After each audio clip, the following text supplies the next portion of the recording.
So what's up client, ito na yung ating hinihintay na mapapaandar na yung ilaw at solar pan na 12 volts. So hindi kasama yung solar pan boss ito ang free mo lang, charger wire at saka itong 3 watts na may 2 meters or more than 3 meters no. Tapos titisingin na natin yung TV.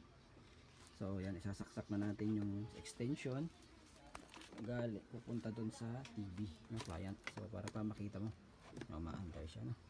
So yan mga bossing, testingin na natin testingin natin client para makita mo. So mandar na po yung yan. Mandar na yung inverter. So pag tumunog ng tumunog ito, tut lobat na yung battery. No client, pag tumunog na yan, tut. Pero pag hindi siya tumunog isang beses lang, okay, mandar siya no.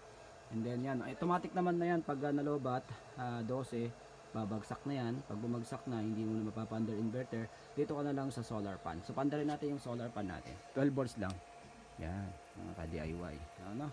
Maandar na ilaw at saka solar pan. Maandar po siya 24/7, pwede mo yung gamitin kahit nakapatay itong inverter.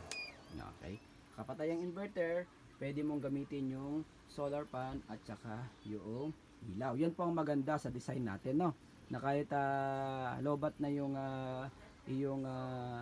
inverter ay yung baterya mo at di niya kayang paandar yung inverter, pwede ka pa rin mag solar pan at saka sa ilaw no, mga ka-DIY. So ngayon testingin naman natin pagsabayin no, inverter, output po rito ng inverter, papaandarin natin itong inverter para mapaandar yung TV. So let's go. So yan, mandar na yan no. So yan mga ka-DIY bossing no, client, ito ang video na to para sa iyo no. Pakita ko sa iyo no, ito yung extension no. Extension siya.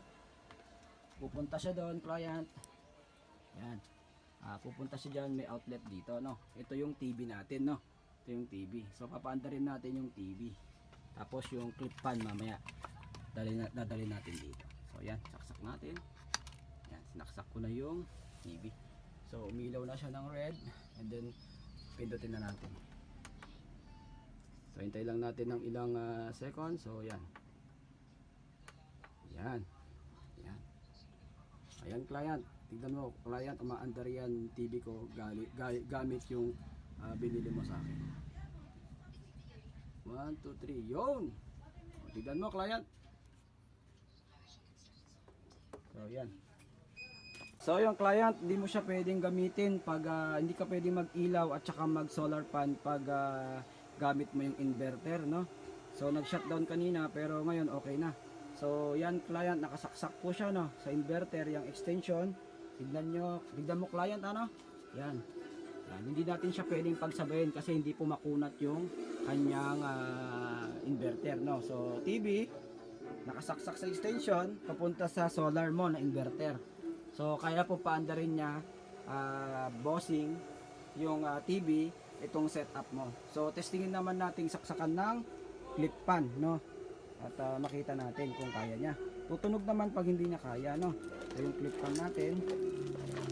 So testingin natin saksak yung clip pan at saka yung TV. So tingnan natin. Yan, kaya niya mga ka-DIY oh. Tignan niyo mga ka-DIY oh. Client no. TV at saka clip pan, solar po ang nagpapagana.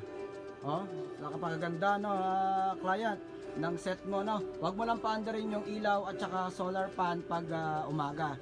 Panggabi na lang 'yon no. So nagti-TV tayo habang maandar po yung solar. So tingnan natin ha. So nakasaksak po siya. So bama testingin mo nga yung charger ng cellphone kung pwede.